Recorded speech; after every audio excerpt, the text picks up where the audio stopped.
आगे जब कुब्जा के घर गए ठाकुर जी, क्योंकि जब कुब्जा को ठीक किया था तो कुब्जा ने कहा था स्वामी मेरे घर चलो प्रभु, तो कहा समय आएगा जब चलेंगे।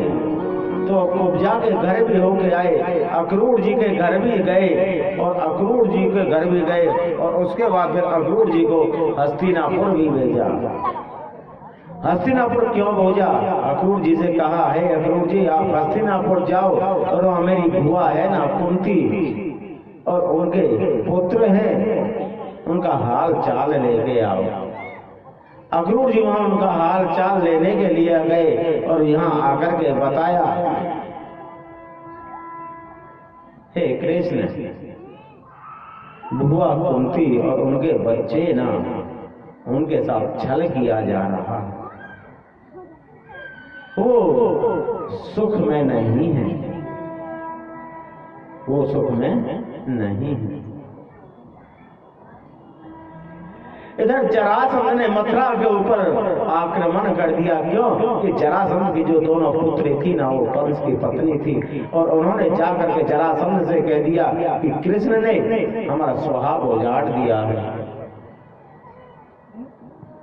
जरासंध ने 17 बार हमला किया मथुरा के ऊपर और हमारे कृष्ण ने 17 बार उसको युद्ध में हराया। 18वीं बार जरासंध ने 18वीं बार काल यवन को भेजा। जब 18वीं बार काल यवन गया तो कृष्ण ने बलराम से कहा कि भैया मैं अकेला युद्ध करने के लिए जाऊंगा।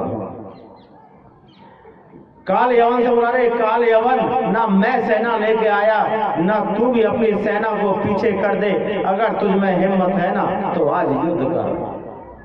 काल यवन बोला वाह आज आया है पहलवान तो टक्कर का, हम तो आज युद्ध करेंगे। काल यवन जैसे रथ से नीचे उतरा तो कृष्ण आगे आगे और काल यवन पीछे पीछे। हे काल यवन वहां युद्ध करेंगे जहां हमको कोई देख ना रहा हो, वहां युद्ध करेंगे जहां हमको कोई देख ना रहा हो। अब तो कृष्ण आगे आगे काल यवन पीछे पीछे। अरे रोक, अरे भगोड़ा रोक, कहाँ भग रहा है? और कृष्ण मुस्कुरा रहा है, आहा हा आजा, आजा दे यहाँ करेंगे युद्ध, आजा। उसको हंसा हंसा के आगे ले जा रहा है। एक गुफा में प्रवेश कर गया, वहां राजा मुचकुंद जिन्होंने देवताओं से देवासुर संग्राम में मदद की थी और देवताओं से मांगा था, हे इंद्र अगर मुझे अब देना चाहता है तो निंद्रा दे दे। तो इंद्र ने कहा जाओ तुम वहां जाके सो जाओ और जो तुमको जगाएगा ना, जिस पर तुम्हारी नजर पड़ेगी वो भस्म हो जाएगा। कन्हैया उस गुफा में धस गया और अपना जो पीतांबर था वो उस काल उसको मुचकुंद को उड़ा दिया।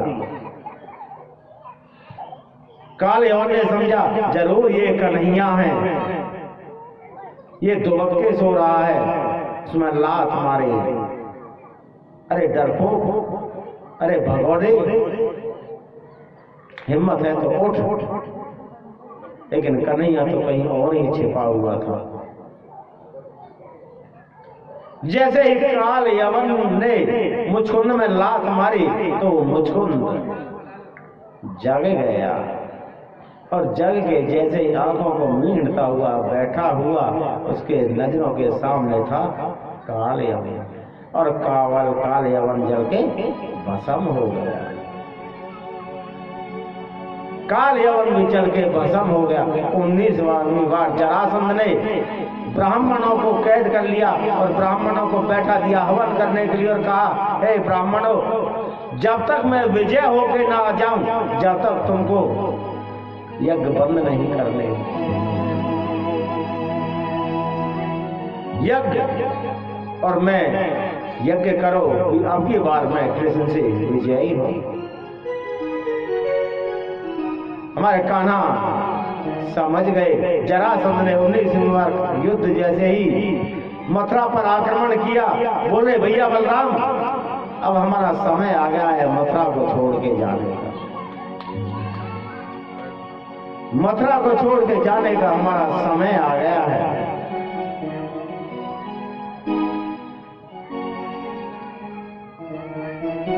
ठाकुर जी ने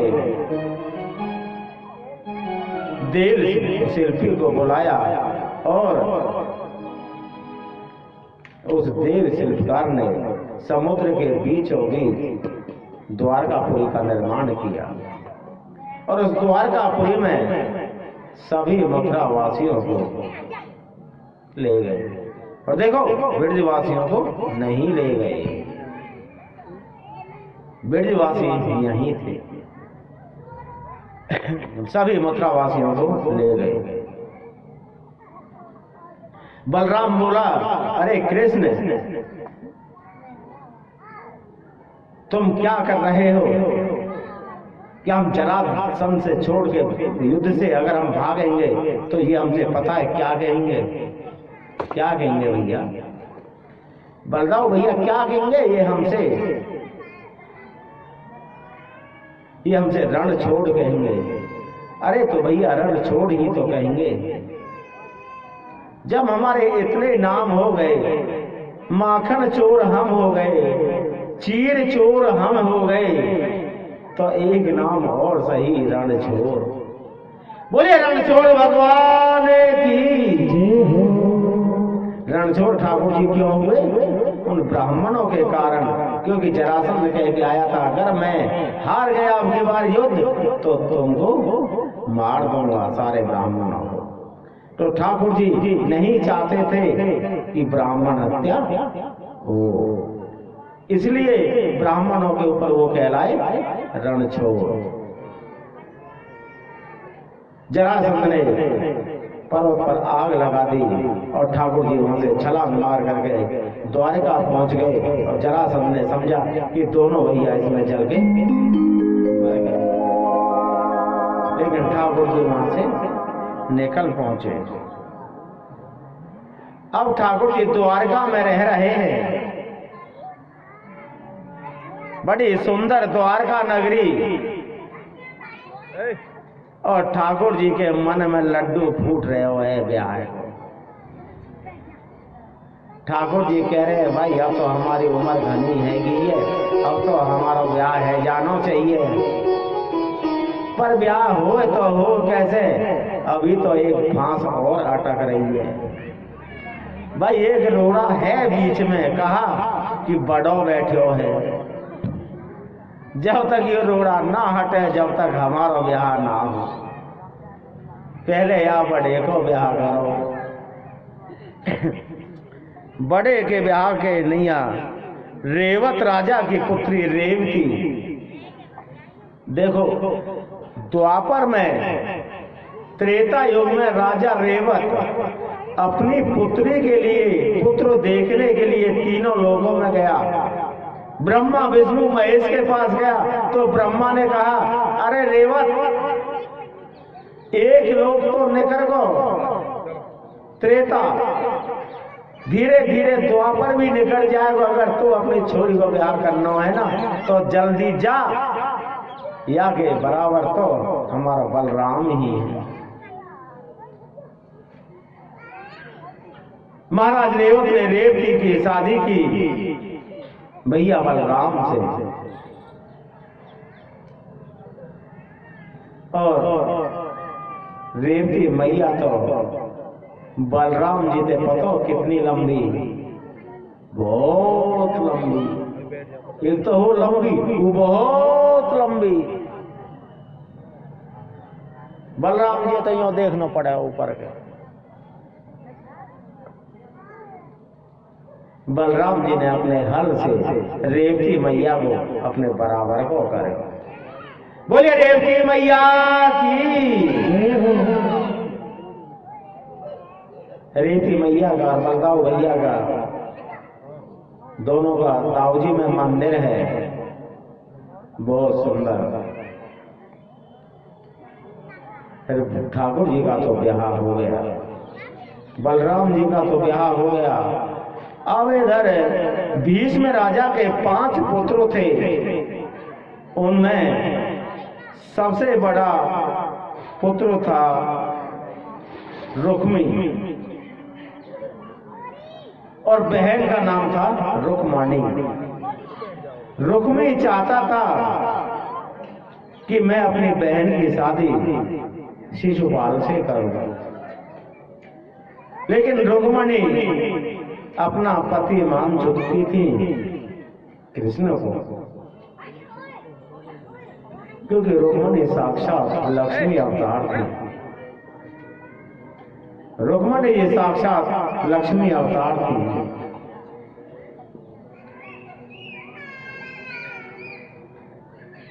जब रुक्मी नहीं माना कि नहीं मैं तो शादी शिशुपाल से ही करूंगा, तो रुक्मणी अपनी भाभी के पास गई। पहले पिताजी के पास गए। देखो भीष्म राजा भी राजी था कि रुक्मणी की शादी कृष्ण से हो, लेकिन पिता ने हाथ उठा दिए कि बेटी मैं कुछ नहीं कर सकता इसमें। फिर वो अंत में अपनी भाभी के पास गई। और देखो नंद भाभी का कितना अच्छा कितना बढ़िया प्यार है।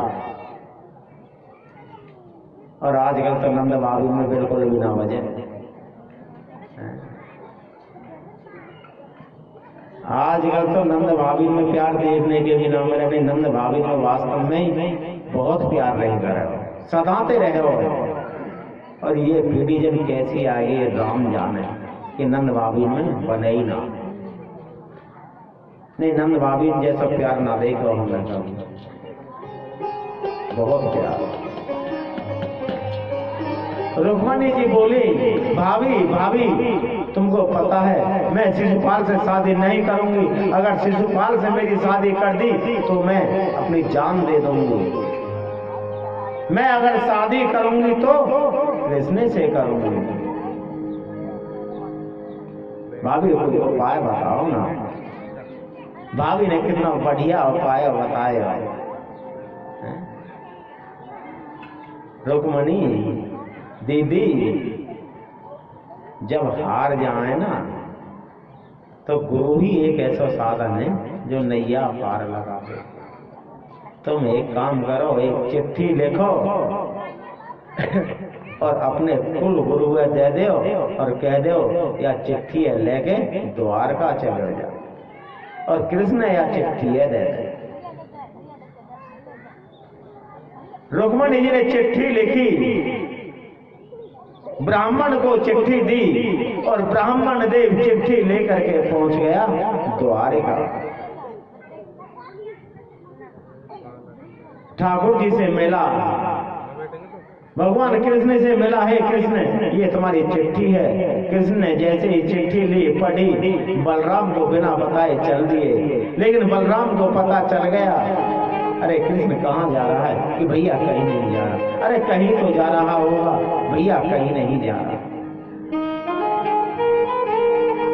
बलराम ने सैनिकों को आदेश दे दिया ये नहीं बता रहा तो कोई बात नहीं, सभी तैयार हो जाओ और हम इसके पीछे पीछे चलेंगे। हम कृष्ण के पीछे पीछे चलेंगे। इधर आओ। रुक्मणी जी अपने भैया से कह रही है, भाभी से कह रही है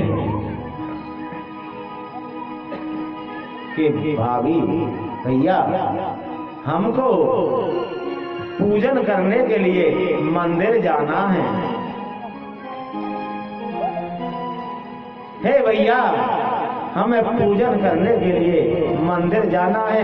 हम शादी से पहले कुल देवी की पूजा करना चाहते हैं। हम शादी से पहले कुल देवी की पूजा करना चाहते हैं भैया, हम मंदिर जाना चाहते हैं। रुक्मणी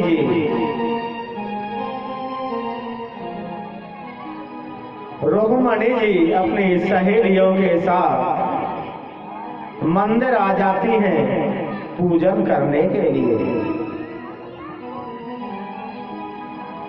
बोलिए रुक्मणी जी महारानी की।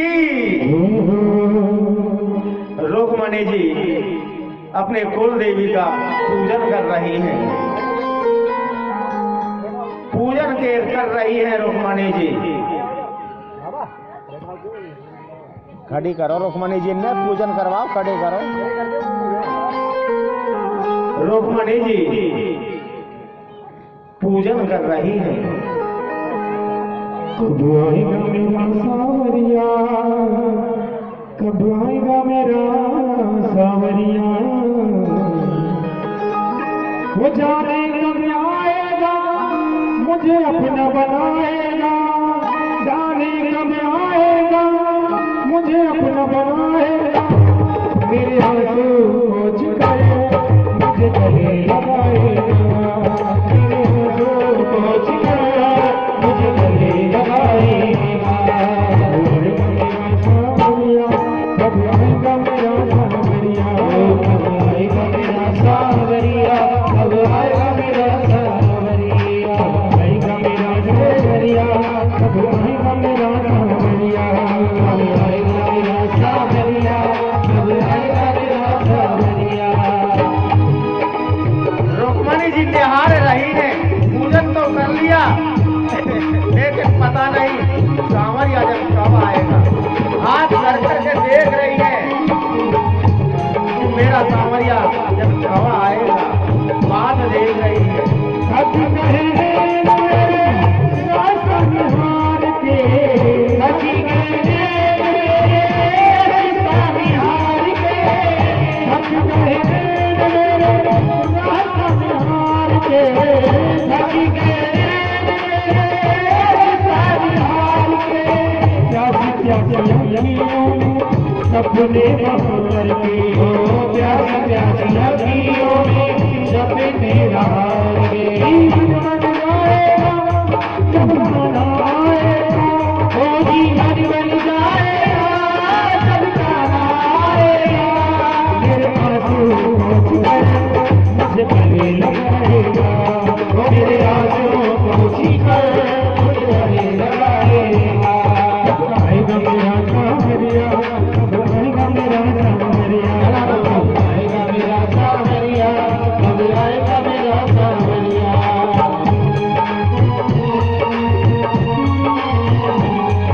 और रुक्मणी जी बार बार निहार रही है और थोड़ी थोड़ी अब धूल उड़ती दिखाई दे रही है, शायद देख रही है कि सावरिया आ रहा है। तुझी से तेरा ही सहारा है, तुझी से कोई से सहारा है। निर्मल गरीब हो, निर्मल गरीब हो, कोई ना हमारा है, निर्मल गरीब हो, कोई ना हमारा है। महलाएगा कब तक बरसाएगा, वो कब तक लहराएगा, कब तक बरसाएगा, मेरे आंसू पोंछ कर मुझे गले लगाएगा, मेरे आंसू पोंछ कर मुझे गले लगाएगा।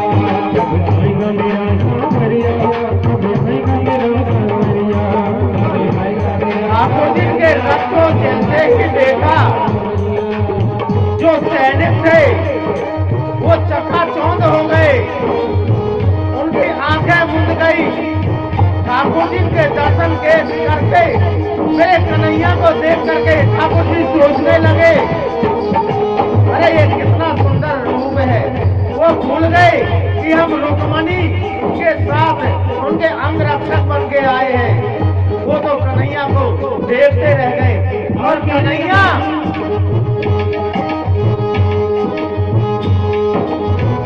प्यार झूठा सही दुनिया को दिखाने आजा, प्यार झूठा सही दुनिया को दिखाने आजा, वो किसी और से लेके बहाने आजा, वो किसी और से लेके बहाने आजा। और कहे एक राज ने तो छोड़ दे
देखा ये तो मदन मुग्ध हो गए हैं और कन्हैया प्रकट हो गए और रुक्मणी जी प्रसन्न हो गई और कन्हैया लेके